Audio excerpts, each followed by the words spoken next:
बहुत समय पहले की बात है, जब पृथ्वी पर त्रेता युग चल रहा था। उस समय भगवान विष्णु के छठे अवतार परशुराम अपने तेज और क्रोध के लिए प्रसिद्ध थे। वहीं भगवान शिव के रुद्रांश हनुमान जी अपनी बाल्यावस्था में अपनी शक्ति को समझने की कोशिश कर रहे थे। एक दिन परशुराम जी अपने पार्शु फरसे के साथ पर्वतों की ओर जा रहे थे। मार्ग में एक सुंदर वन पड़ा, जहां वे कुछ समय विश्राम करने लगे। उसी समय वहां हनुमान जी भी आ पहुंचे। वे अब भी बालक ही थे, लेकिन उनकी शरारतें और बल अपार थे।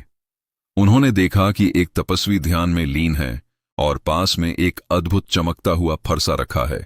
हनुमान जी के मन में कौतूहल जागा, ये क्या चीज है जो इतनी तेज चमक रही है। उन्होंने धीरे से जाकर उस फरसे को उठा लिया और पास के एक पेड़ पर लटका दिया। जब परशुराम जी ध्यान से उठे तो देखा कि उनका पार्शु गायब है। उन्होंने चारों ओर देखा तो पास में एक बालक बंदर के समान मुस्कुराता हुआ खड़ा था। परशुराम जी बोले, वत्स, क्या तुमने मेरा पार्शु देखा है? हनुमान जी हंसकर बोले, आपका पार्शु? वो तो किसी पेड़ की डाल पर लटक रहा है, पर इतना भारी वस्त्र वहां कैसे गया? परशुराम जी समझ गए कि यह कोई साधारण बालक नहीं। उन्होंने कहा, वत्स, ये कोई साधारण अस्त्र नहीं, ये भगवान शिव का वरदान है।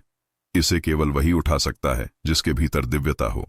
हनुमान जी हंसते हुए बोले, तो फिर शायद मेरे अंदर भी थोड़ी सी दिव्यता है।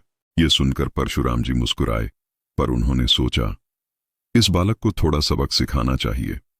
उन्होंने कहा, वत्स, किसी ब्राह्मण के अस्त्र से खेलना उचित नहीं, इसके लिए दंड तो मिलेगा।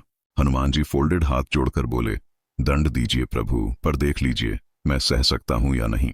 परशुराम जी ने क्रोध में आकर अपना फरसा फेंका।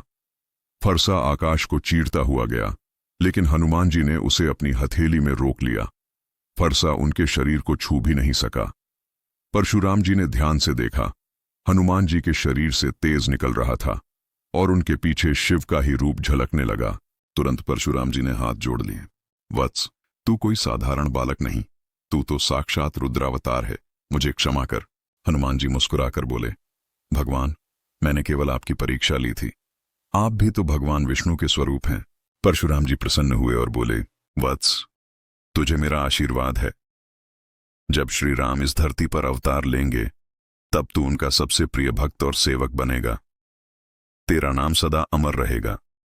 जहां भी राम कथा होगी, वहां तेरा नाम सबसे पहले लिया जाएगा। हनुमान जी ने विनम्रता से प्रणाम किया और कहा, जैसा आदेश प्रभु, मैं सदैव अपने राम की सेवा में रहूंगा। उस दिन से परशुराम और हनुमान जी के बीच गहरी आत्मीयता बन गई। यह मुलाकात सिर्फ दो देवताओं की नहीं, बल्कि शक्ति और भक्ति के संगम की थी।